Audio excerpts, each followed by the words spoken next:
Everyone said the Lycan King would break her on their wedding night. 7 feet of ruthless monster. Centuries of blood on his claws and a hunger so savage that even alphas looked away when he walked past. They said the tiny virgin Luna wouldn't survive the morning. They were wrong. Because when the doors finally closed and the most feared male alive dropped to his knees, trembling, begging, she looked down at him with tears in her eyes and asked for the one thing that froze the devil himself. Comment the word revenge if you're ready to watch a king bleed for mercy. Chapter 1. The Shadow of the Crown. The moon hung low over the jagged peaks of Blackthorn Castle, a bloated silver orb that seemed to mock the darkness below.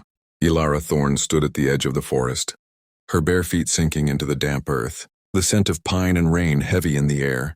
19 years old with hair like spun moonlight cascading down her back.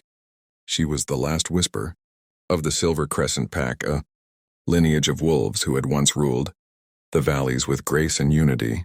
Now they were ghosts, echoes in the wind, courtesy of the beast who called himself king. She shouldn't be here. The guards patrolled the borders relentlessly, their eyes glowing amber in the night. But Elara had slipped through, her small frame and silent steps a remnant of her Luna heritage. She needed this. One last moment of freedom before the chains tightened forever. A twig snapped behind her. She froze, heart pounding like a war drum. Slowly, she turned, her dawn-blue eyes meeting the golden glow of his, Cassius Blackthorn. He emerged from the shadows like a nightmare given form. 7 feet of sculpted muscle, broad shoulders that could eclipse the sun, and a face carved from granite and sin. His black hair fell in wild waves to his shoulders, and his jaw was shadowed with stubble that only accentuated the sharp, predatory lines of his features. He wore a simple tunic, unbuttoned at the chest, revealing an expanse of tanned skin marked with scars from battles long won. But it was his eyes that terrified her most, molten gold, flickering with the fire of his inner wolf. "Elara," he rumbled, his voice a low growl that vibrated through her bones. "You shouldn't wander alone. The woods are dangerous." She lifted her chin, forcing steel into her spine. "Dangerous? From what, Your Majesty?" "The beasts, or the king who commands them." A smirk tugged at his full lips, revealing a hint of fang. He stepped closer, towering over her like a storm cloud. The air thickened with his scent, musk and smoke, wild and intoxicating. It made her wolf stir inside her, a traitor to her grief. "I've told you," he said, his hand reaching out to brush a strand of hair from her face. His touch was surprisingly gentle, calloused fingers lingering on her cheek. "The past is buried. Your pack's defiance brought their end. But you're my future." Lies, all lies. She knew the truth. Whispers from the servants, fragments of stories pieced together in the dead of night. Her father had refused to bow to Cassius's tyranny, and in return the Lycan King had razed Silver Crescent to ash. Men, women, children, slaughtered or chained in the dungeons below the castle. She was the prize the Virgin Luna spared to seal his conquest. Before we continue, kindly tell us where you are watching from, and don't forget to hit the subscribe button, because every day we have an amazing story that will make your day. And then the moon goddess had bound them as mates. A cruel twist that made her body ache for him even as her soul screamed in rage. But she played the part, smiled demurely during court dinners, allowed his arm around her waist as they walked the halls, all while sharpening her resolve like a hidden blade. Cassius's hand slid down to her neck, thumb tracing her pulse. It raced under his touch, betraying her. "Our wedding is in 3 days," he murmured, leaning in until his breath ghosted her ear. "You'll be mine in every way. Body, soul, heart." Heat bloomed low in her belly, unbidden and fierce. Her wolf whimpered, urging her to submit, to let this monster claim her. But Elara clenched her fists, nails digging into her palms. "And if I fear you?" she whispered, her voice steady despite the storm inside. He pulled back, eyes searching hers. For a flicker, something vulnerable crossed his face, gone so fast she might have imagined it. "You have no reason to fear me, little one. I'll protect you, cherish you." His voice dropped to a husky promise. "And on our wedding night, I'll show you pleasures you've never dreamed of." The word sent a shiver down her spine, a mix of dread and forbidden desire. She imagined it, his massive body over hers, those powerful hands parting her thighs, his length.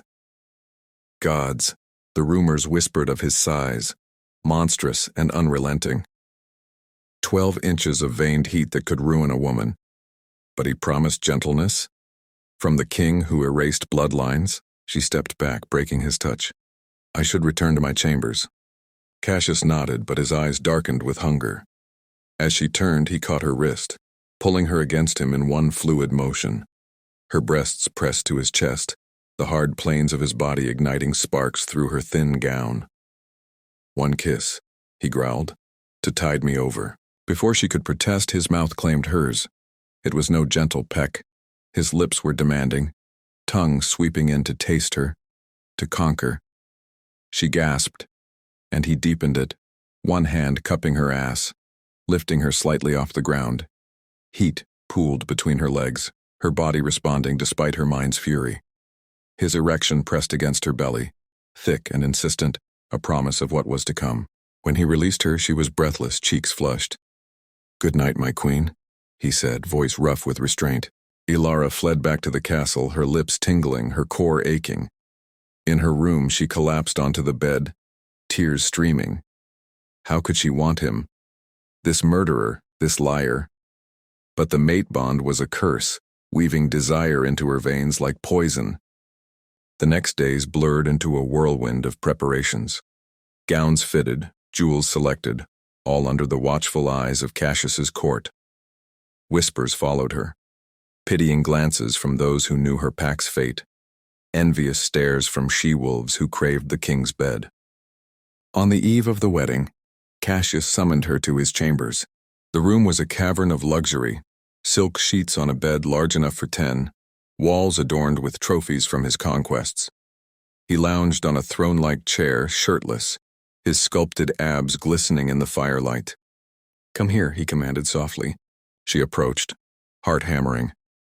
He pulled her onto his lap, her legs straddling his thighs. The position was intimate, her core pressing against the bulge in his trousers. "I want to taste you," he murmured, hands sliding under her skirt. Ilara stiffened. "Not yet, not until we're wed." He chuckled, a dark sound. "Just a preview, baby." His fingers traced her inner thigh, inching higher. She bit her lip to stifle a moan as he brushed her panties, finding her already wet. "See? Your body knows it's mine." Shame burned her cheeks, but desire won. He slipped a finger beneath the fabric, stroking her folds with expert precision. "So tight," he groaned. "Gods, Ilara, you're going to feel like heaven around me." She arched against him, hating herself for it. His thumb circled her clit, building pressure until she shattered, crying out his name.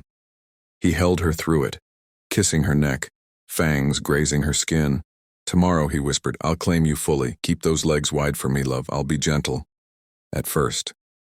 She nodded, dazed, then slipped away, vowing silently, not without a price. The wedding dawn broke clear and cold. The kingdom gathered in the grand hall, banners of black and gold fluttering. Ilara walked the aisle in a gown of white silk, embroidered with silver moons. Ironic, given the blood it covered.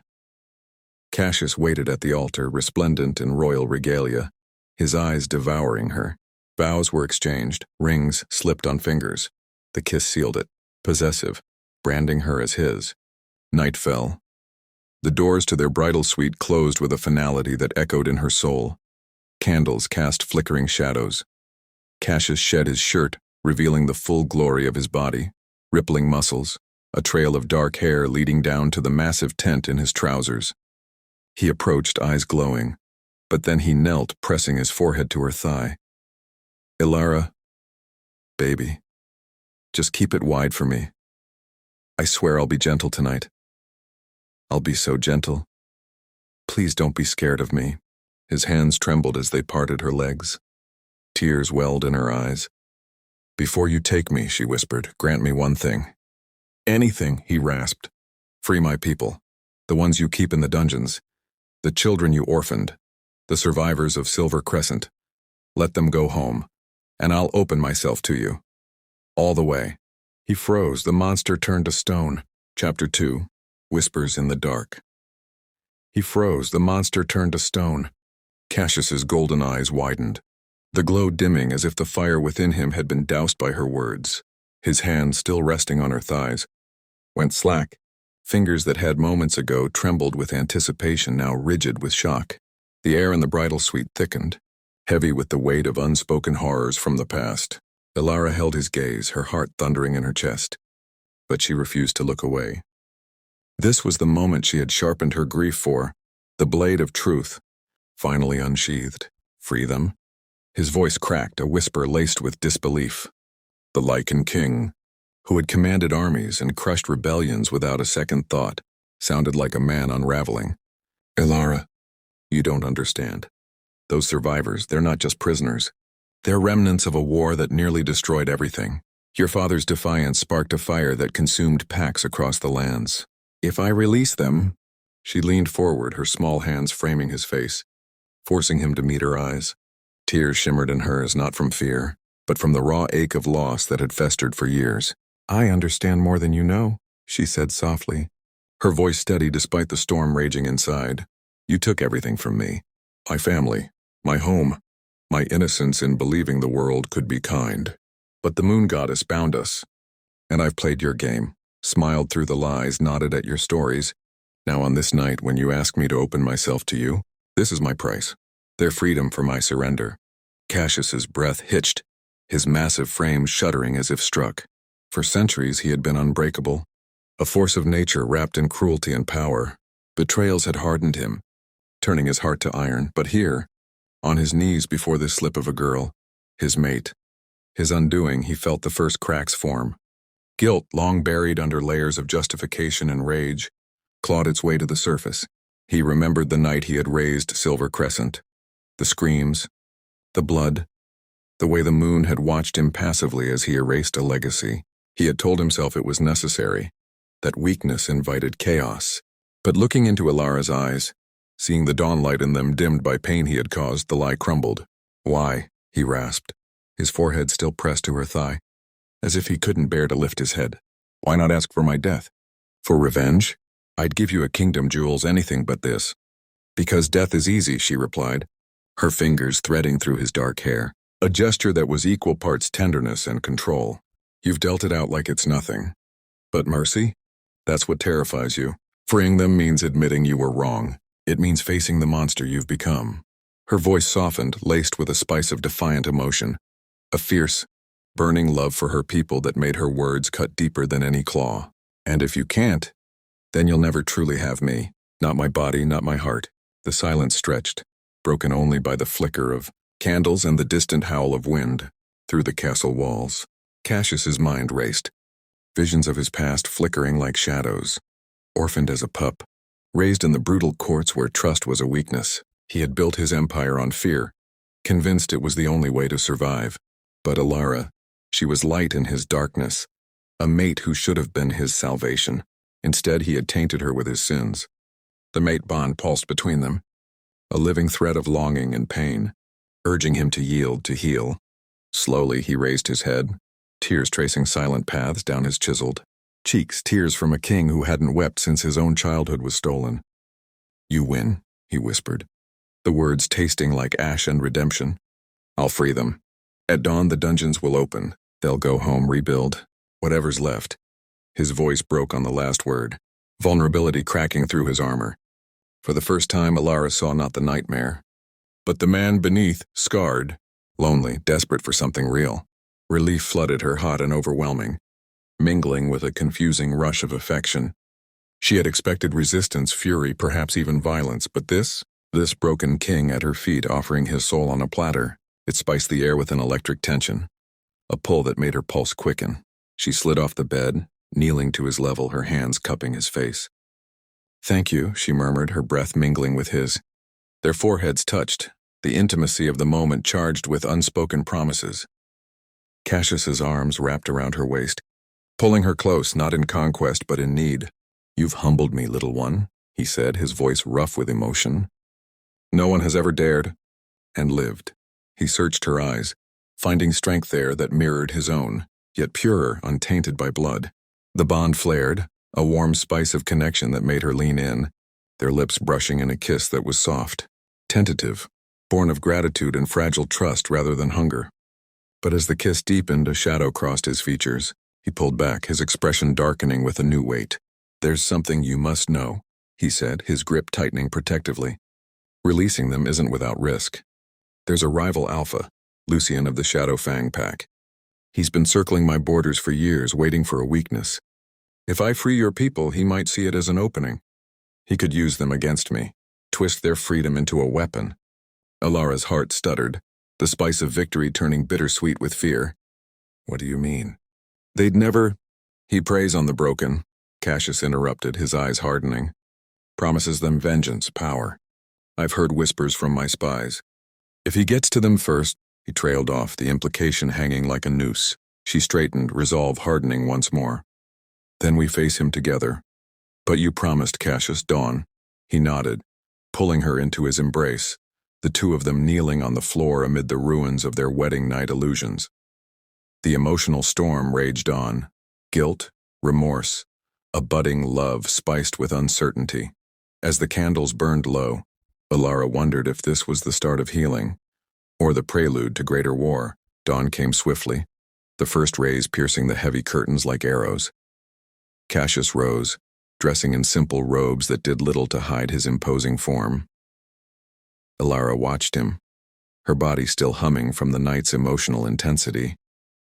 He had held her through the hours, whispering apologies and fragments of his past, stories of loss that mirrored her own, forging a tentative bridge between them. The dungeons lay deep beneath the castle, a labyrinth of stone and despair. Guards flanked them as they descended, torches casting eerie shadows. The air was thick with the scent of damp earth and unwashed bodies. Alara's stomach twisted at the sight. Iron bars caging her kin, emaciated wolves with haunted eyes, children clinging to mothers, elders whispering prayers to the moon goddess. "Open them," Cassius commanded, his voice echoing like thunder. The guards hesitated, exchanging uneasy glances, but obeyed. Keys rattled, doors creaked. One by one, the survivors emerged, blinking in the torchlight. Gasps rippled through them as they recognized Alara. "Luna!" an older woman cried, falling to her knees. "You've come for us?" Alara rushed forward, embracing her, tears flowing freely. "You're free. Go home. Rebuild Silver Crescent." The words were a balm, spiced with the fierce joy of reunion. Children stared wide-eyed, men nodded in stunned gratitude. But beneath it, she sensed wariness, eyes flicking to Cassius, the architect of their suffering. He stood apart, arms crossed, his expression a mask of stoic remorse. "I've wronged you," he addressed them, voice steady, but laced with genuine regret. "This is my atonement. Take what supplies you need. My borders are open to you." Murmurs spread, a mix of disbelief and tentative hope. As they filed out, Alara turned to him, her hand slipping into his. The touch was electric, a spice of connection amid the chaos. "This changes everything," she whispered. But as the last prisoner vanished into the light, a scout burst into the dungeon, face pale. "Your Majesty, Lucian's forces, they're massing at the eastern border. Word of the release has spread. He claims the freed ones as his allies, and demands your throne." Cassius's jaw tightened, gold eyes flashing with fury. Alara's grip on his hand squeezed, fear and determination mingling in her chest. The rival Alpha had struck, turning mercy into a battlefield. Chapter 3, Chains Unbroken. The scout's words hung in the dank air like a death knell. Cassius's grip on Alara's hand turned crushing for a heartbeat, then loosened as if he feared he might break her. His golden eyes narrowed to slits, the remorse of moments ago hardening into the cold, calculating fury of a king who had survived 4 centuries of war. Yet beneath the steel, Alara felt the tremor that ran through him, an echo of the same dread now clawing at her own heart. Lucian. The name alone tasted like poison. She had heard it in terrified whispers among the servants. Lucian of Shadow Fang, the exiled prince who wore charisma like a blade and vengeance like a crown. He had once been Cassius's closest friend, until betrayal carved a canyon between them. Now he gathered the broken, the bitter, the hungry, promising them a new world built on the ashes of Blackthorn rule, and her people, still raw with grief and starvation, were the perfect kindling. Alara pulled her hand free and stepped forward, placing herself between Cassius and the scout. How many? She demanded, her voice ringing clear against the stone. The scout dropped to one knee. Thousands, Luna. They move under a black banner with a silver crescent. They say the moon goddess has chosen a new king. A collective gasp rippled through the newly freed silver crescent wolves still lingering in the torchlight. Some looked at Alara with sudden, desperate hope. Others glanced at Cassius with naked suspicion. The fragile bridge she had begun to build cracked beneath her feet. Cassius's voice cut through the murmurs like a whip. Ready the legions. Close the eastern gates. No one enters or leaves until I give the word. The guard snapped to attention and vanished up the stairwell. Cassius turned to the prisoners, no, to her people, his expression unreadable. You are free to go wherever you wish. But if you ride east now, you ride into Lucian's arms. He will not ask. He will take your loyalty with honeyed lies and silver chains. An elder stepped forward, gaunt but proud, his voice gravel in grief. And what chains do you offer us, Blackthorn? The ones you just removed, or new ones forged from fear? The accusation struck Cassius like a physical blow. Alara saw it in the flicker across his face, the way his shoulders tensed as though bracing for a blade. For the first time, the king had no answer. She did. Alara walked to the elder and placed both hands on his weathered cheeks. Go north, she said softly, loudly enough for all to hear. To the hidden valley beyond Dawn Ridge. My aunt still lives there with what remains of our kin. Tell her Alara sent you. Tell her the Luna of Silver Crescent commands sanctuary for every soul who once called our pack home. Then she turned to the rest, lifting her chin, letting the quiet authority of a true Luna fill the chamber. You owe this kingdom nothing. You owe me nothing. But if you choose to stay, if you choose to stand against the wolf who would use your pain as a weapon, then stand with me. Not for him. She did not look at Cassius. For us. For the future we were robbed of. Silence fell, thick and electric. One by one, the freed wolves dropped to their knees, not to Cassius, but to her. Tears streaked dirty faces. Children clutched mother's legs. The elder pressed his forehead to her palms. We will follow you, Luna, he rasped, to whatever end.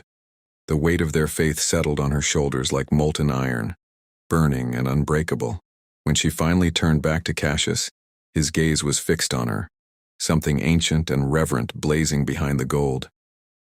He inclined his head not as king to subject, but as equal to equal. Then we ride at dusk, he said quietly. Together. The day dissolved into controlled chaos. Messengers flew. Armories opened. Alara found herself at the heart of it, directing supply lines, choosing scouts, her soft voice cutting through the roar of preparation with startling clarity. Cassius watched from the war table, arms folded, letting her command without interference. Every time their eyes met, the air crackled, charged with something deeper than desire, awe, gratitude, and a fierce, protective pride that made her chest ache. By late afternoon, they stood alone on the highest balcony overlooking the assembling army. The wind whipped her silver-white hair across her face. Cassius reached out and tucked it behind her ear with a tenderness that belied the coming storm. I have something to confess, he said, voice low, almost lost beneath the clang of armor below. Alara braced herself. I didn't slaughter every alpha that night, he continued. One survived. I kept him alive, hidden, because I thought, one day I might need leverage, or penance. His jaw worked. Your uncle Roran still breathes, in the deepest cell. I was too much a coward to kill him, and too much a tyrant to free him. The world tilted. Her uncle, her father's brother, the man who had taught her to track by starlight and sing the old songs alive.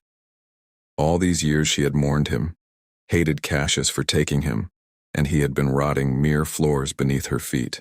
Rage flared white-hot, then fractured into something more complicated when she saw the shame etched into Cassius's face. He was offering her the truth like a blade turned hilt first, trusting her to judge whether to embrace it or bury it in his heart. Where? She asked, voice trembling with barely leashed emotion. He led her down corridors she had never seen, past guards who averted their eyes. The deepest cell was carved from obsidian, warded with silver runes that burned the air. Inside, chained to the wall with cuffs that had long since scarred his wrists, sat a man who had once been mountain strong. Now he was a shadow, hair white as frost, but the eyes, her father's eyes, blazed with recognition. Ilara? The chains rattled as he surged forward, stopped short by iron. Goddess little Dawnstar? She fell to her knees outside the bars, tears streaming. Cassius stood behind her, silent, offering no defense. Uncle? She choked. I thought you were dead. Roran's gaze slid past her to the king, centuries of hatred boiling behind weakened bones. He kept me alive to torment me. Every full moon he came himself, just to watch me suffer. Cassius did not deny it. He simply produced a key from his pocket, ancient and black, and laid it on the floor between them. The choice is yours, mate, he said, voice raw. Open the cell and take your vengeance, or open it and grant him the freedom I was too broken to give. I will not stop you either way. The key gleamed like a dark star. Ilara stared at it, then at the man she had both hated and begun to love in the space of a single night. The spice in the air was no longer simple desire. It was the searing heat of trust pushed to breaking, of forgiveness demanded before it could be earned, of a bond that refused to let either of them fall alone. She picked up the key. Her fingers shook as she fitted it into the lock. The click echoed like the first crack of thunder before a storm that would either destroy them both or remake the world. Chapter 4. Blood Moon Rising. The click echoed like the first crack of thunder before a storm that would either destroy them both or remake the world. Ilara's hand froze on the key. The iron was cold, the lock ancient, and the choice heavier than any crown. Behind the bars, Roran's breath came in ragged bursts, his eyes flicking between the key and Cassius with the wariness of a wolf who had been kicked too many times. Cassius stood motionless, shoulders squared, offering no plea, no command. Only the raw, naked truth of a man who had finally laid his throat bare. Ilara turned the key. The lock gave with a groan older than both their bloodlines. The chains fell away from Roran's wrists in a clatter of rusted links, and for a heartbeat, no one moved.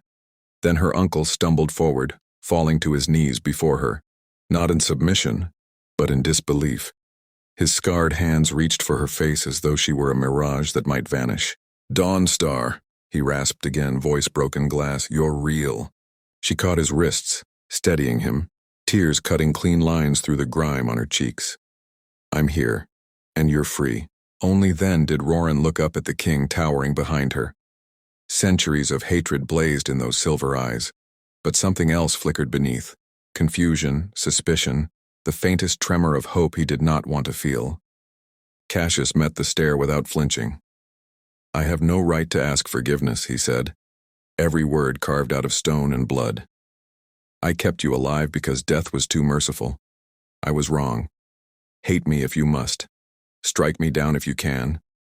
But do it as a free wolf, not a prisoner. Roran rose slowly, chains still dangling from his ankles like dead snakes. He was half Cassius's size now, starvation having eaten away muscle and pride, yet the old alpha fire still burned. He took one step forward, then another, until he stood toe-to-toe with the Lycan King. Ilara's heart stopped. Roran raised a trembling fist and let it fall. Instead, he placed his palm over his heart and inclined his head, the smallest, most grudging gesture of respect one alpha could give another. Not for you, he said hoarsely. For her. She is the only reason the world still turns tonight. Cassius closed his eyes, the breath leaving him like a man surfacing from drowning. When he opened them again, the gold was wet. Then guard her with me, he answered. Lucian comes at moonrise. He wants her. He wants everything. Roran's lip curled. Let him come. Night bled across the sky, bruised purple and violent red. The blood moon rose swollen and low, painting the castle walls in crimson light. From the highest tower, Ilara watched her people, her broken, beautiful people, take their places among blackthorn warriors. Old enemies stood shoulder to shoulder, bound not by forgiveness yet, but by something fiercer. Her. Cassius found her there, the wind tearing at his cloak. He did not speak at first. He simply stood behind her close enough that she felt the heat of him, the tremor he could not quite hide. I used to love blood moons, he said at last, voice rough. They made men fearless and monsters honest. Tonight I am both. Ilara turned. The crimson light turned his scars into rivers of fire. And what is the monster honest about? That I am terrified. he confessed, the admission torn from somewhere deep and guarded. Not of Lucian, not of death, but of losing you before I ever truly had you, before I deserved you. The word struck her like a physical blow. All the grief, all the rage she had carried like armor cracked open, spilling raw, aching things into the space between them. She stepped closer until the toes of her boots touched his. "You don't get to decide when you deserve me," she said, voice trembling with emotion too big for her body. "That's mine to give, and I'm not ready to give it yet." Her fingers rose to trace the sharp line of his jaw, the touch feather-light and searing all at once. "But I'm not ready to lose you either." His breath shuddered out of him. He leaned into her palm like a beast seeking the only hand that had ever dared stroke it without fear. Below them, war horns sounded in the distance, Lucian's vanguard cresting the eastern ridge, black banners snapping beneath the blood moon. Cassius straightened, the king sliding back into place, but his eyes never left hers. "Then we fight for time," he said. "Time to hate each other properly. Time to earn what the goddess forced on us. Time for me to become something other than the monster who stole your world." Ilara's heart pounded with terror and something brighter, hotter, more dangerous. She rose on her toes and pressed her forehead to his, stealing one heartbeat of stillness before the storm. "Together," she whispered. "Together," he echoed, the vow rough and unbreakable. They turned as one to face the coming darkness, shoulder to shoulder, the blood moon bathing them both in its fierce, forgiving light. Far below, Roran lifted a sword that had not tasted freedom in 15 years, and roared a battle cry that carried the names of every soul Silver Crescent had lost. The sound rolled up the castle walls like thunder, answered by Blackthorn wolves and Silver Crescent survivors alike, and in that roar, Ilara heard the first note of something new being forged in fire and grief and impossible, world-altering love. But as the armies clashed on the plain below, a sudden, blinding pain lanced through her abdomen. She doubled over with a sharp cry, clutching her stomach. Cassius caught her before she fell, panic flaring in his golden eyes. "Ilara, what is it?" The pain ebbed, leaving only a strange, pulsing warmth. A vision flashed behind her eyes, a child with her dawn-colored eyes and his midnight hair, standing between two thrones, one silver, one black, while the moon bled and the world burned. She met Cassius's terrified gaze, her voice barely a whisper against the chaos of battle. "I'm pregnant." The blood moon hung above them like a prophecy neither of them was ready to read. Chapter 5, Shadows of Betrayal. The blood moon hung above them like a prophecy neither of them was ready to read. "I'm pregnant." The words left Ilara's lips and struck Cassius harder than any sword ever could. His arms tightened around her involuntarily, as though the world itself might rip her away the instant he let go. For one suspended heartbeat, the roar of the battle below faded into nothing. There was only the frantic drum of his pulse against her ear, and the tremor that ran through his entire frame. A child. His child. Hers. Cassius, the king who had never known fear, felt it now. Raw, animal, soul-deep terror. Not of death, not of Lucian, but of the fragile life now growing beneath her heart. One wrong move, one stray arrow, one moment of weakness, and he could lose them both before he had even begun to earn the right to keep them. He dropped to his knees on the cold stone of the balcony, pressing his forehead to her stomach as if he could already hear the tiny heartbeat hidden there. His voice came out ragged, cracked open and bleeding. "Ilara, gods." He couldn't finish, there were no words large enough. She threaded her fingers through his hair, holding him there, anchoring him as the war horn screamed below. Her own fear was a living thing coiled around her ribs, but beneath it burned something fiercer. A mother wolf's instinct, ancient and merciless. "We will protect this child," she said, the words a vow carved into the night itself. "Together. Or I swear by the moon goddess herself, I will tear the world apart with my bare hands." Cassius looked up at her then, and the sight of her, small, fierce, glowing with moonlight and wrath, stole what little breath he had left. He had spent centuries believing love was weakness. In that moment he understood it was the only strength that had ever truly frightened him. A sudden flare of green fire erupted on the eastern ridge, Lucian's signal. The true assault had begun. Cassius rose, wiping his face with the back of a shaking hand. "Stay here," he began. No! The single word cracked like a whip. Ilara's eyes blazed. This is my fight too. Our child will not be born into a kingdom built on my silence. Before he could argue, a shadow detached itself from the stairwell behind them. Roran, blood already streaking his borrowed armor, breathing hard. They've breached the outer wall, he panted. Lucian's not leading from the rear tonight. He's coming straight for the heart of the castle. For her. Cassius snarled, the sound pure predator. He'll have to go through me. Roran's gaze flicked to Ilara, then back to Cassius. Something passed between the two alphas. Old enemies forged into reluctant allies by the woman standing between them. Then let's give him a welcome he'll choke on, Roran said. The three of them descended into the chaos together. The great hall had become a maelstrom of steel and fangs. Blackthorn and Silver Crescent wolves fought side by side now, a sight no living soul had ever thought to witness. Ilara moved through the melee like moonlight made flesh, her presence alone steadying faltering lines. Wherever she passed, wolves found new strength, new fury. Cassius and Roran carved a path toward the throne dais, where Lucian's elite guard was trying to force the inner doors. Blood slicked the marble. Bodies fell, and then she saw her.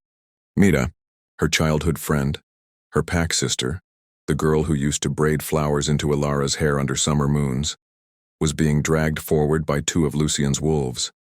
A blade rested against Mira's throat. Her eyes were wide, terrified. But when they met Ilara's across the hall, they filled with desperate apology. Lucian stepped from the shadows behind them, tall and golden, beautiful in the way a poisoned chalice is beautiful. His smile was slow, cruel, intimate. Little Luna, he called, voice carrying effortlessly over the clash of battle. I believe we have something you want. Ilara stopped dead. Cassius and Roran flanked her instantly, growls rumbling low and lethal. Let her go, Ilara said, every word edged with ice. Lucian tilted his head, studying her the way a wolf studies a deer it has already decided to kill slowly. Everything has a price, Dawnstar. Your friend for you. Walk to me willingly, and she lives. Refuse. He pressed the blade a fraction harder. A thin line of blood welled on Mira's throat. Cassius started forward, murder in his eyes, but Ilara's hand on his arm stopped him. The contact burned, her grip fierce enough to bruise. No, she said again, softer this time, but it was not surrender, it was calculation. She took one step forward, then another. Ilara, don't. Cassius's voice cracked. She didn't look back, couldn't. If she looked at him now, she would falter. 10 paces from Lucian, she stopped. You want me? She asked, lifting her chin. Then look at me, really look. Power stirred in her blood. The same power that had awakened the moment she knew new life grew inside her. It rose like a tide, silver bright and terrible.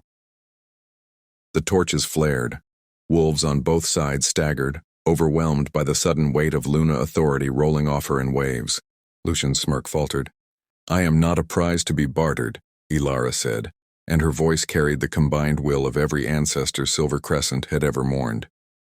I am the last Luna of my line, and I carry the future in my womb. She placed a protective hand over her belly, and the hall went deathly still. This child will know a world where no one is ever caged again. Not my people, not my friend, and not me. For one impossible second, Lucian looked almost uncertain. Then Ilara smiled, small and sharp and heartbreakingly brave. Roran, she said calmly, now. The old alpha had circled behind Lucian's guards during her speech, silent as a ghost. At her word, he struck, 2 swift, brutal motions, and the wolves holding Mira dropped lifeless to the floor.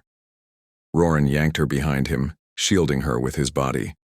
Lucian roared in fury, lunging for Ilara, but Cassius was already there, a blur of black and gold, meeting him in a clash that shook the very foundations of the castle. Ilara did not watch the fight. She ran to Mira, pulling her friend into her arms, both of them trembling, tears mixing with blood and soot. I'm sorry, Mira sobbed. He said he'd kill my little brother if I didn't. Shh, it's over. Ilara held her tighter. You're safe. Across the hall, Cassius drove Lucian back step by step, centuries of rage and guilt and newfound love fueling every blow. But Lucian was cunning. He fought with a smile, taunting. You think a pup will save you, brother? He laughed, dodging a killing strike. That child is the key to the prophecy. the one that ends your line, and I will bathe in its blood before it ever draws breath." The words ignited something feral in Cassius. His roar shook the rafters. Bone and muscle rippled. The shift tore through him mid-fight, leaving a massive black wolf where the king had stood, eyes blazing gold, jaws closing around Lucian's shoulder. But Lucian only laughed harder, blood pouring from the wound, and whispered a single word in the old tongue. The torches guttered, shadows thickened into claws, and from the darkest corner of the hall a new figure emerged, cloaked in night, face hidden beneath a hood. The temperature plummeted. Every wolf in the room whimpered and dropped to their bellies. The stranger lifted a hand gloved in silver runes. Directly at Ilara, Cassius spun, shifting back to man in an instant, terror stripping sentries from his face. "Ilara." The cloaked figure spoke, voice like frost in old graves. "The child must not be born." And the shadows lunged. Chapter 6, Fangs and Forgiveness. And the shadows lunged. They moved like living smoke, faster than thought, curling toward Ilara with the hunger of 1,000 graves. Time fractured. She saw Mira's mouth open in a scream that had no sound. She saw Roran throw himself forward, too slow. She saw Cassius, still half-shifted, eyes blazing gold with a terror so complete it looked like prayer. Then something inside her snapped wide open. It was not fear. It was not even rage. It was the fierce, white-hot refusal of a mother who had not yet held her child, but already loved it with every drop of blood in her veins. "No!" The single word tore out of her like moonlight-made weapon. A pulse of pure silver light exploded from her core, slamming into the shadows with a sound like breaking bells. The darkness recoiled, shrieking, shredding into ribbons that dissolved before they touched her skin.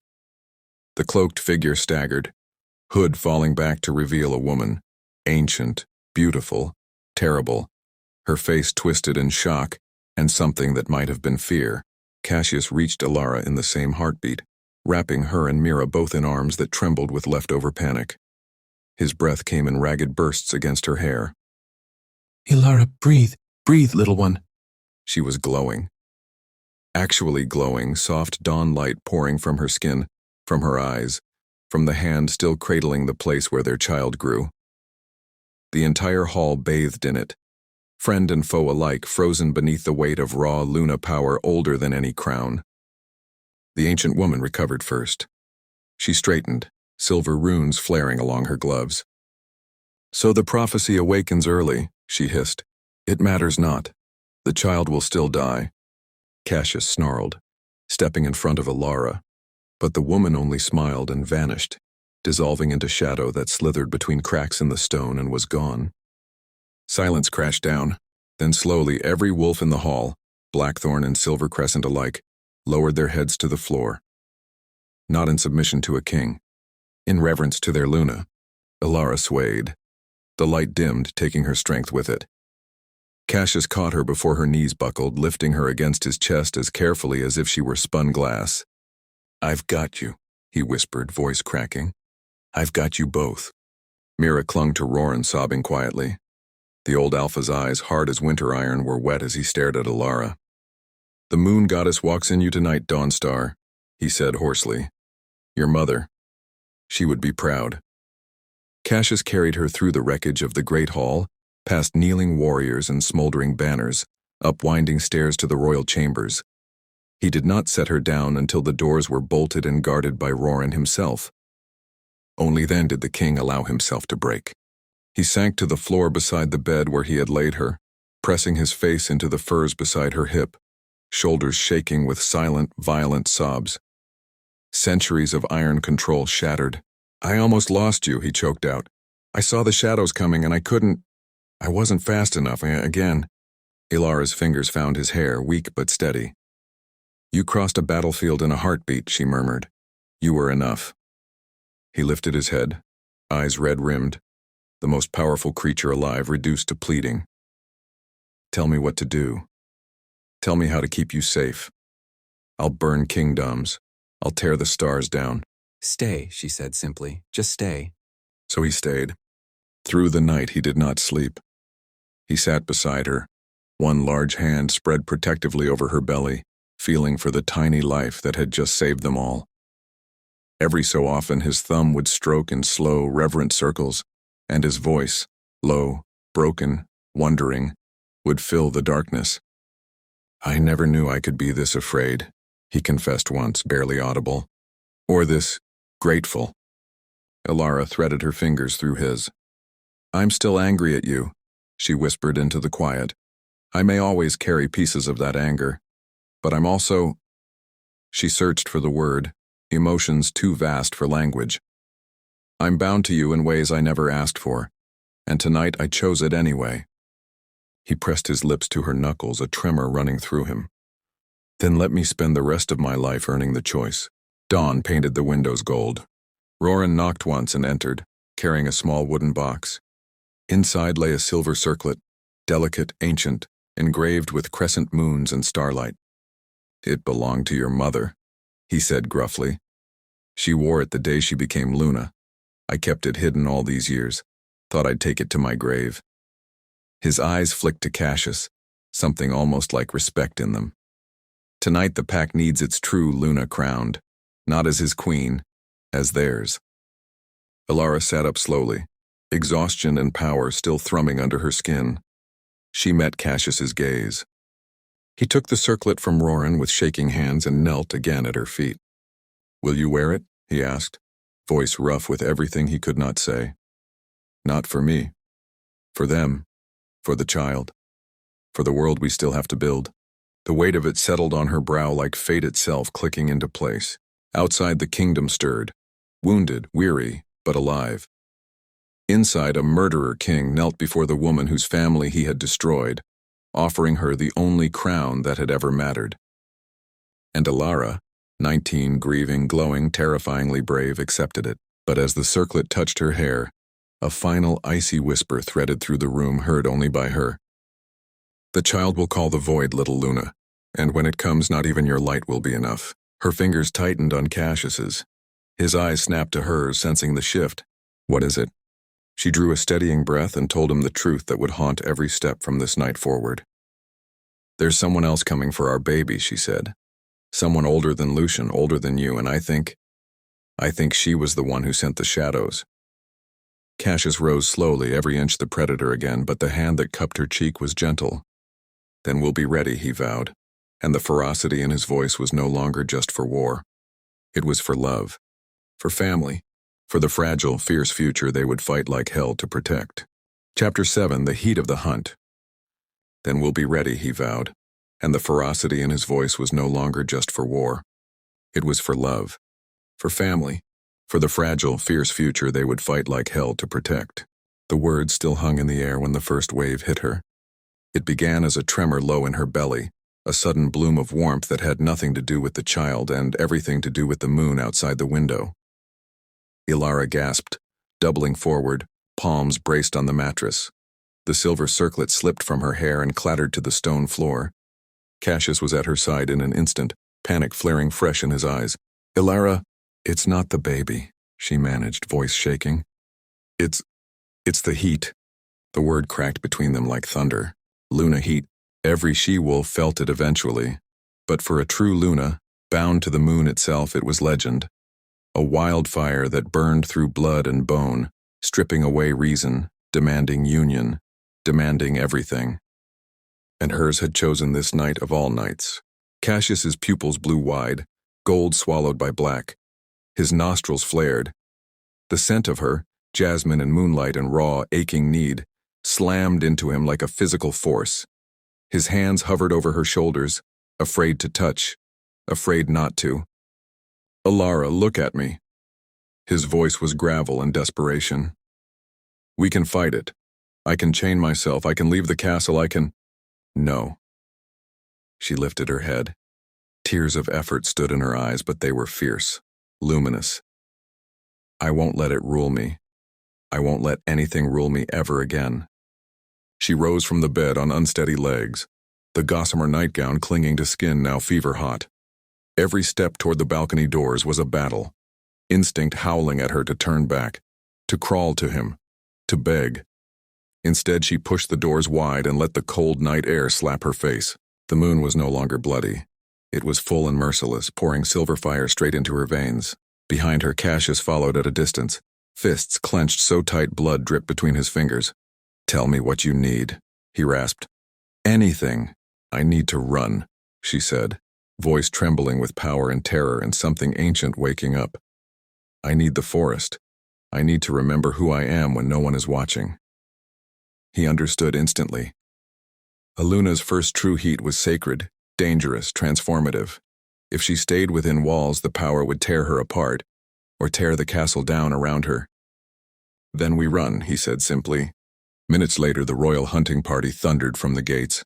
Not an army, but a pilgrimage. Cassius at the front, half-shifted, black fur rippling over muscle.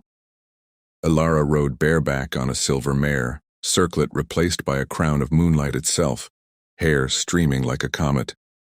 Roran and Mira flanked her. Behind them, every wolf who had knelt to her in the great hall followed willingly into the dark. They rode until the castle was a spark on the horizon, and the ancient forest swallowed them whole. Here the trees were older than any kingdom, older than blood feuds. Moonlight dripped between the branches like molten silver. Ilara slid from her horse and walked barefoot across moss that glowed faintly under her steps. The heat was a living thing now, coiling and uncoiling inside her, demanding release, demanding truth.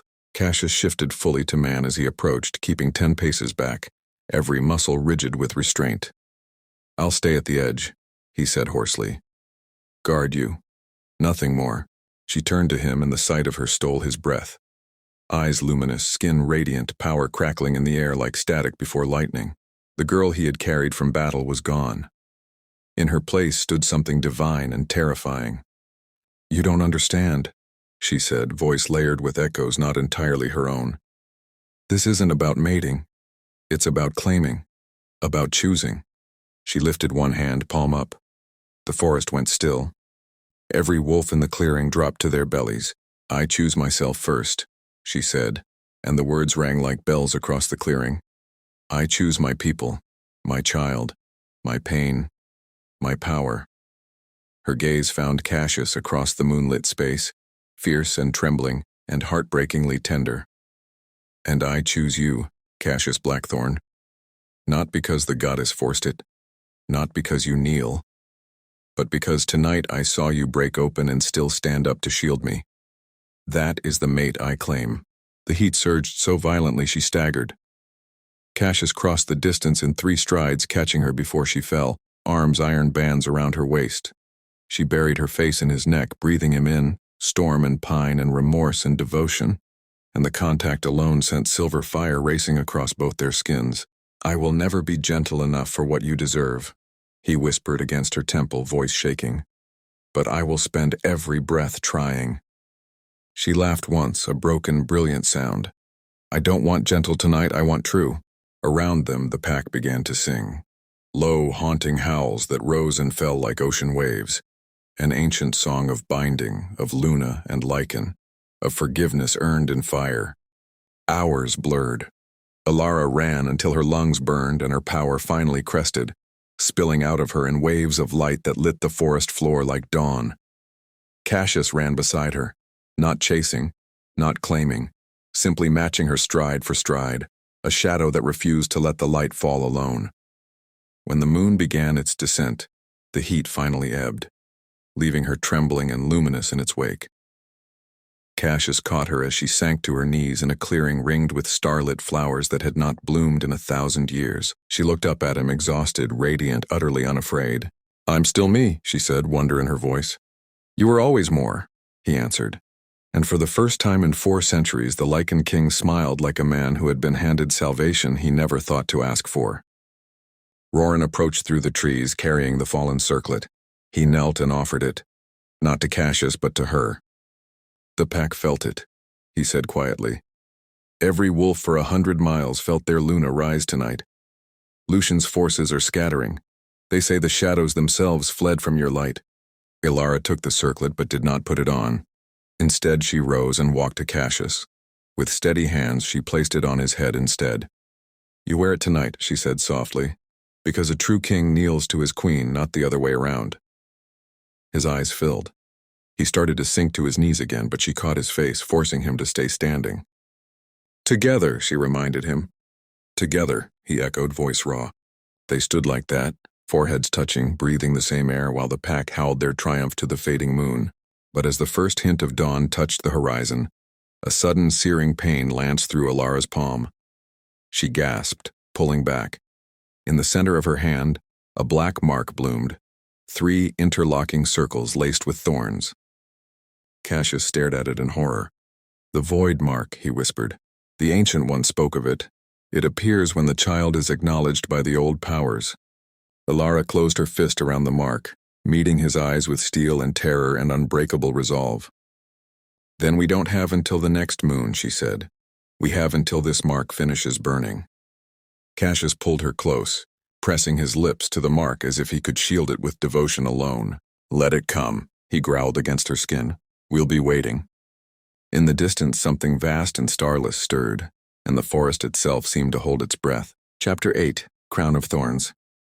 Let it come, he growled against her skin. We'll be waiting.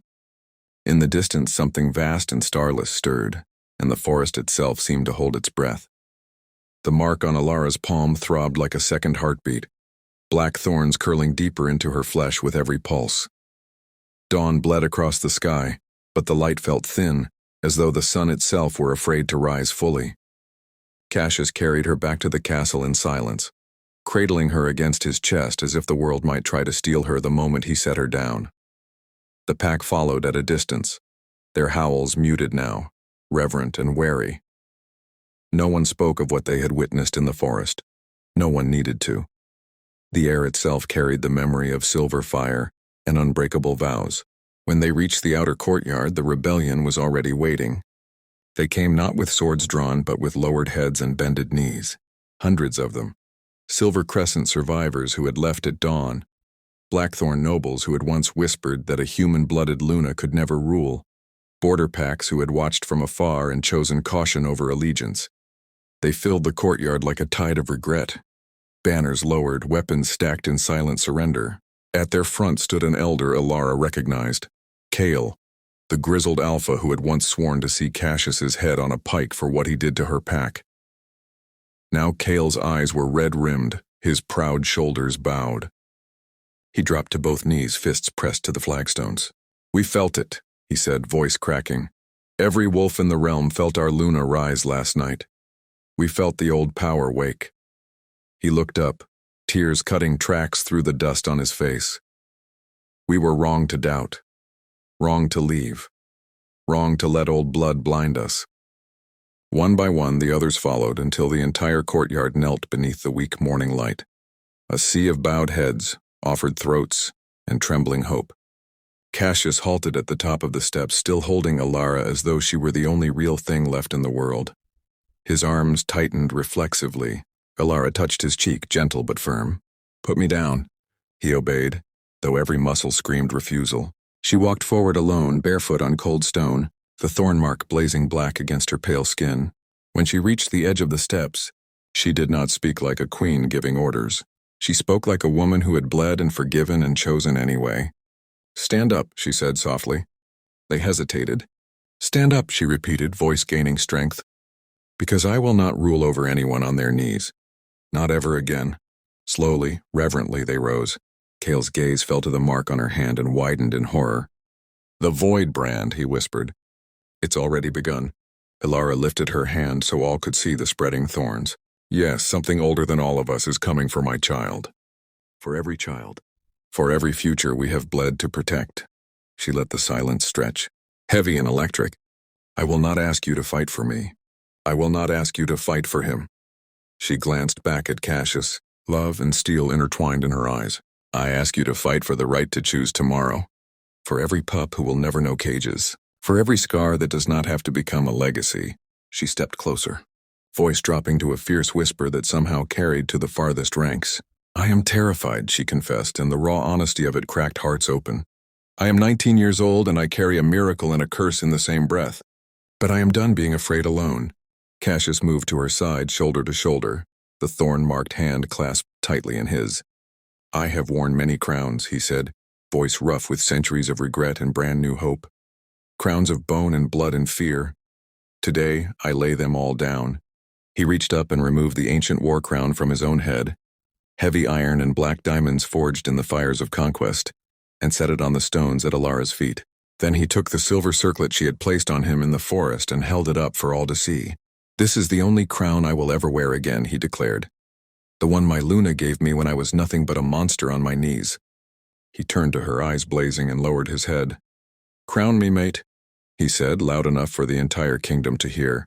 "Not as your king, as your equal, as the man who will burn or build at your side, whatever this world demands." Ilara's breath caught. Tears slipped free, but she did not wipe them away. She took the circlet with steady hands and placed it on his dark hair. Then, before the watching thousands, she rose on her toes and pressed her forehead to his. "Together," she whispered. "Together," he answered, and the vow rang like a war cry and a prayer all at once. The courtyard erupted. Howls, cheers, the clash of swords against shields in celebration, not war.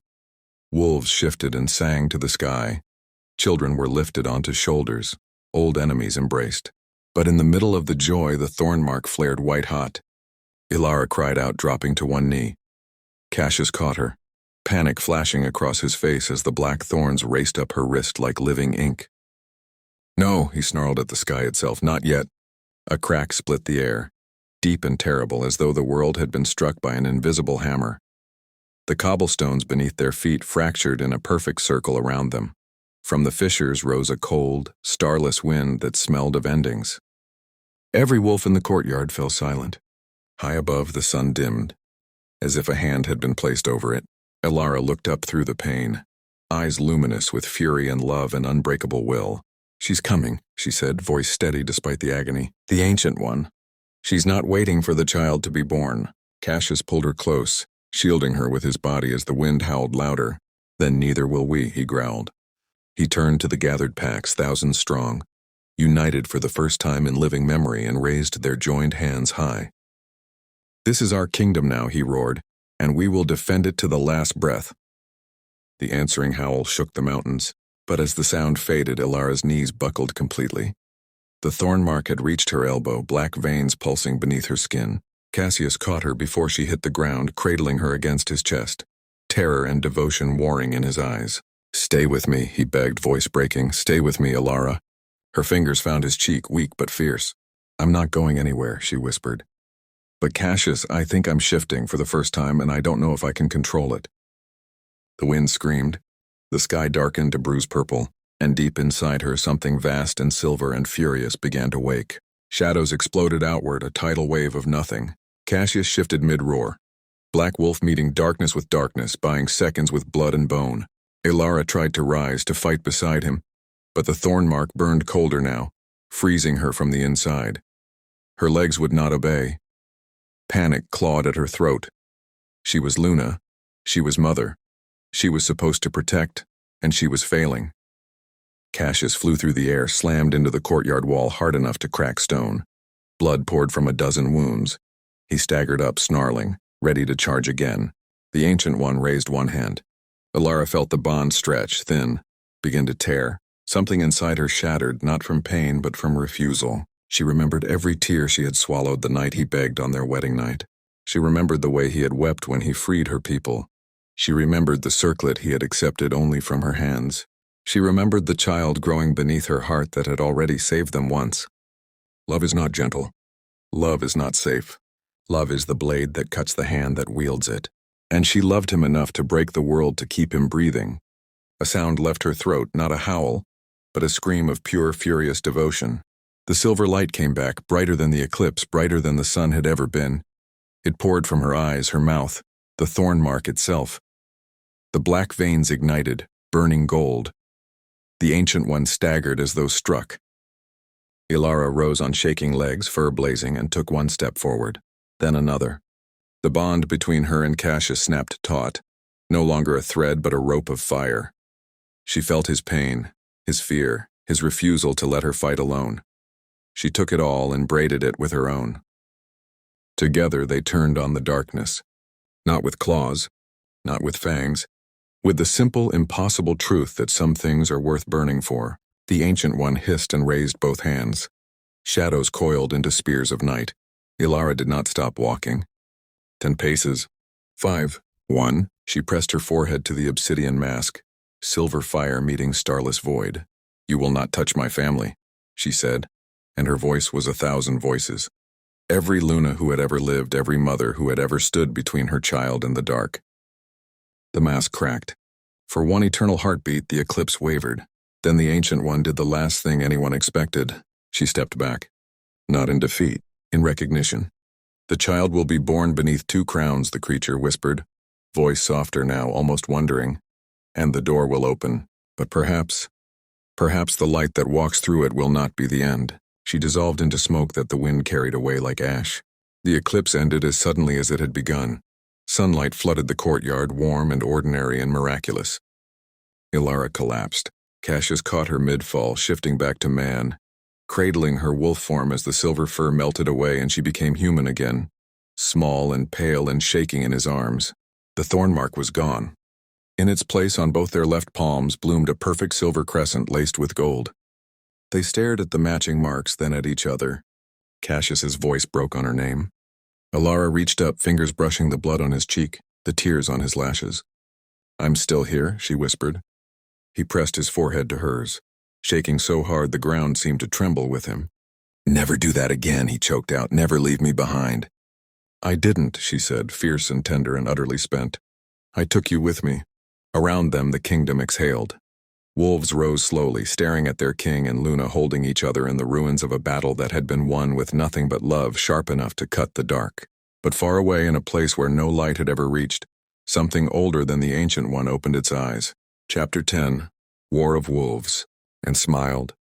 The silence that followed the eclipse was not peace. It was the hush before a blade falls.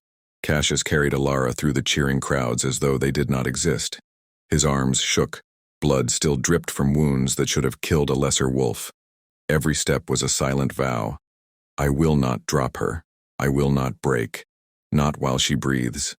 She clung to his neck, face buried against his throat, breathing him in like oxygen after drowning. The matching crescents on their palms burned where skin touched skin, a living reminder that they had clawed their way back from the edge together. But the war was not over. It had only changed shape. They reached the war room at dusk. Maps were already unrolled across the ancient table, candles guttering in wind that should not have reached this deep inside stone. Roran stood over the eastern border, knuckles white on the hilt of a dagger. Mira was beside him, eyes red but fierce. Kale and a dozen other alphas filled the room, once enemies, now bound by the same silver fire that had scorched the sky. Cassius set Ilara on her feet, steadying her when her knees threatened to fold. She refused the chair he tried to press her into. I stand, she said simply, and the room quieted at the steel beneath the exhaustion. Roran spoke first. Scouts report movement beyond the veil, not wolves, not shadows, something else. The Ancient One's retreat was a signal, not a surrender. Cassius's hand found Ilara's, interlacing their marked palms. Then we meet it on our terms. Ilara looked at every face in the room, some still scarred by his past, some still mourning hers, and felt the weight of what they had become. Not forgiven, not yet, but chosen. She leaned forward, both palms flat on the table, silver crescent glowing against dark wood. This is no longer a war for territory, she said. It is a war for tomorrow, for every child who will ever draw breath under these moons. Her voice cracked, but did not waver. I will not ask you to die for me. I will ask you to live for that tomorrow. With me. With us.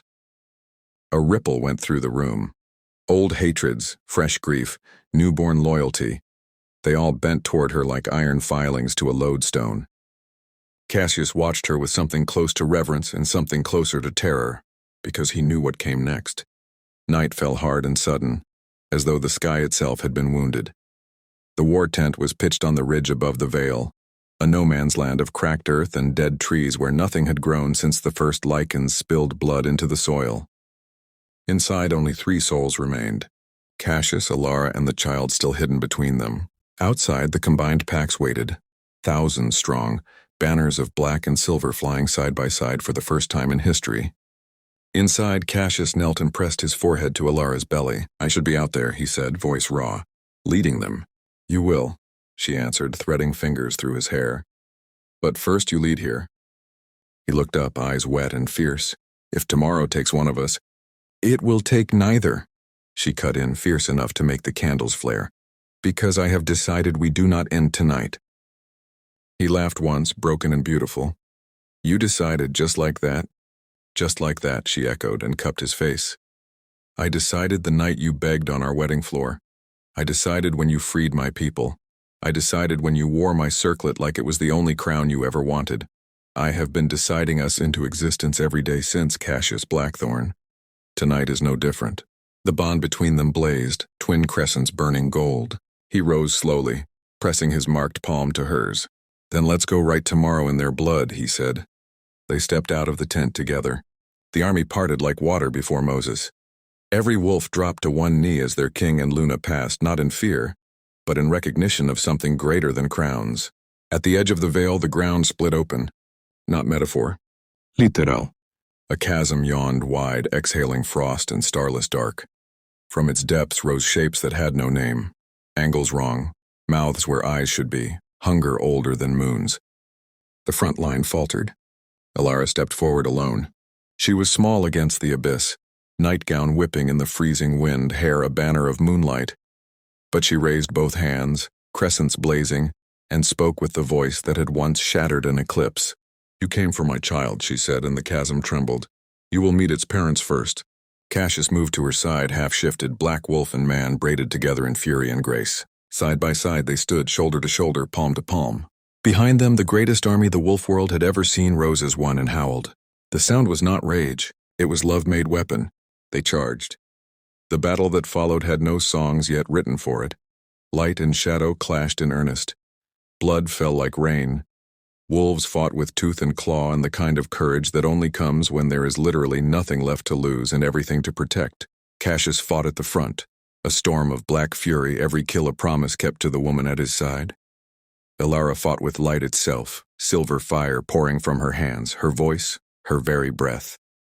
Where she walked, the nameless things burned. Hours bled into dawn, and still they fought. Until the moment Cassius took a blow meant for her. It came from nowhere. A spear of pure void that punched through his chest and out the other side. He staggered, blood pouring black in the half-light, and went to his knees. Ilara's scream shattered the sky. She was there before he hit the ground, catching him, cradling his head in her lap as light poured from her in frantic waves. No, no, no! The word tore out of her, raw and childish and ancient all at once. Cassius smiled through the blood, lifting one shaking hand to her cheek. Hey, he rasped, look at me, little Dawn. She looked. Tears carved rivers through the soot on her face. I kept my promise, he whispered. I stayed until the end. You do not get to decide when this ends, she snarled, pressing both glowing palms to the wound. Light poured into him, frantic, desperate. But the void spear had already begun to unravel him from the inside. Around them the battle slowed, wolves circling protectively, horror dawning as their king slipped away in their Luna's arms. Elara bent over him, forehead to forehead, voice breaking on every word. You are mine, Cassius Blackthorn. Mine to fight with, mine to forgive, mine to love, and I did not go through hell to lose you now. The crescents on their palms flared white-hot. Something answered. Deep in the chasm, something ancient and forgotten stirred. Not the void, but the other side of the same coin. Balance. The light that lives inside utter dark. A single thread of pure, impossible power arced from the abyss and struck them both. Elara gasped as it poured through her. Through him, knitting flesh, sealing the wound, burning away the void like sunrise on frost. Cassius's back arched. He drew one shuddering breath, then another. The army watched in stunned silence as their king opened golden eyes that now held a ring of silver around the iris. He sat up slowly, whole, alive, staring at Elara like she was the first dawn after 400 years of night. She laughed through her tears and punched his chest, weak, relieved, furious. Never do that again. He caught her fist and pressed it over his healed heart. Together, he reminded her, voice rough with wonder. Together, she answered. Above them, the chasm sealed with a sound like a sigh. The nameless things were gone. The war was over, but far beneath the earth something else woke fully, something that had been waiting for two crescents to become one. Chapter 11, Eternal Bite. And it was hungry. The ground did not shake. It simply forgot how to be solid. Across the battlefield, wolves froze mid-step as the earth beneath them turned to black glass. Cracks spiderwebbed outward from the sealed chasm, glowing with a light that had no color, a light that hurt to look at. The wind died. The sky forgot its stars. Then the voice came, not sound, but pressure inside every skull. I waited. I watched you choose each other.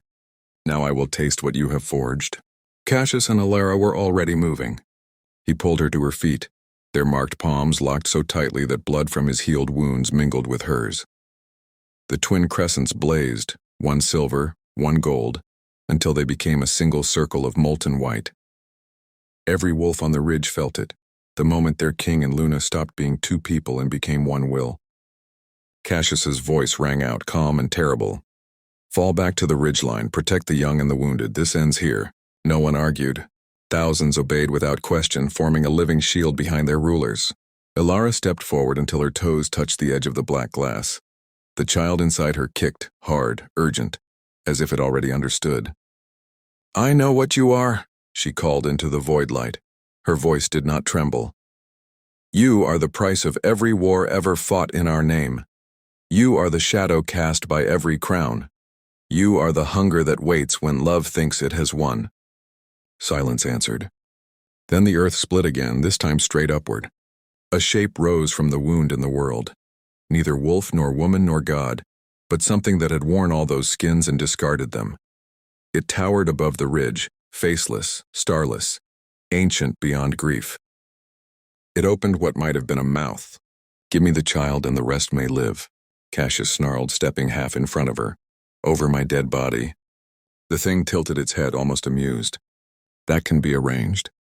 Alara placed a hand on Cassius's arm, gentle, unbreakable. Wait. She walked forward alone. Every instinct in Cassius screamed to drag her back, but the bond held him still. Trust. Absolute, agonizing trust. Alara stopped an arm's length from the creature. The air around her shimmered with heatless fire. You want our child, she said quietly, because it carries both light and shadow in equal measure, because it can open the door you were locked behind. She lifted her marked palm. But you forget the door swings both ways. She pressed her hand flat against the creature's chest, if chest was the word for a void-wearing shape. Light exploded. Not gentle dawnlight this time. Not even the silver fire of her first shift. This was the light that lives at the beginning and end of all things. The first word and the last scream, creation and unmaking braided together. The creature shrieked, a sound that cracked mountains. Alara did not flinch. I name you, she said, voice steady, ancient, tender, merciless. I name you balance, I name you witness, I name you kin. The light poured into the creature, through it, around it. And I choose, she continued, tears falling but never blurring her eyes, to carry you with us. Not as prisoner, not as enemy, but as the shadow that proves the light is real. Cassius felt the moment the world changed. The creature convulsed, folding inward, shrinking, condensing, until it was no larger than a child, then smaller, until it was nothing but a single black feather edged in starlight, drifting down into Alara's waiting hand. The cracks in the earth sealed. The sky remembered its stars. The wind returned, gentle now, carrying the scent of pine and coming snow. Alara turned back to Cassius. In her palm lay the feather, warm and alive. It's over, she whispered. He crossed the distance in 3 strides and crushed her to him, burying his face in her hair, shaking with the kind of sobs that have no shame left in them. You impossible, impossible woman, he choked. You just adopted the end of the world. She laughed, startled, wet, perfect. We have practice adopting difficult things. Behind them, the army watched in reverent silence as their Luna walked back up the ridge. Feather cradled against her heart, King at her side. Months later, snow fell soft and thick over Blackthorn Castle. In the royal chambers, warmed by a roaring fire, Alara stood at the window and watched the kingdom celebrate the first winter solstice without war in living memory. Cassius entered quietly, carrying a tiny bundle wrapped in silver and black fur. Their daughter slept in his arms. One fist curled around his thumb, the other glowing faintly with a crescent mark of pure white. Alara turned, exhausted and radiant. Did she wake the entire East Wing again? Only half, he said, pride and terror warring in his voice. She sneezed and the torches turned blue. Ilara laughed, the sound bright enough to rival the snow outside. She took the baby, pressing a kiss to the soft down on her head. "Hello, little chaos," she murmured. "Your father and I have waited a long time to meet you." Cassius wrapped his arms around them both from behind, resting his chin atop Ilara's head. "What shall we name her?" he asked softly. Ilara looked down at the black feather now woven into a tiny braid in their daughter's hair. Shadow and starlight forever entwined. "Hope," she said. Outside, the United Packs howled in celebration beneath a sky full of northern lights, silver and gold and something new, something that had never existed before. Inside, a family stood together. A former monster king, a 19-year-old Luna who had stared down the end of the world, and the child who carried both darkness and dawn in her veins. They were scarred. They were terrified. They were whole. And for the first time in 400 years, Cassius Blackthorn closed his eyes without fear of what tomorrow might bring. Because tomorrow belonged to them. The monster had kept his promise. The Luna had kept hers. And the world, imperfect, wounded, fiercely alive, kept turning. The last howl fades. Snow falls over a kingdom that finally knows peace. But peace built on redemption is never quiet. If this story of a broken king, a 19-year-old Luna who weaponized love, and the child who carries both darkness and dawn in her tiny fists, wrecked you the way it wrecked me, drop hope in the comments if you believe monsters can be saved. Drop eternal if you're already begging for season 2. Like, share, save, follow. Because their daughter is only a few moons old. And the feather in her hair just started glowing again. The war is over.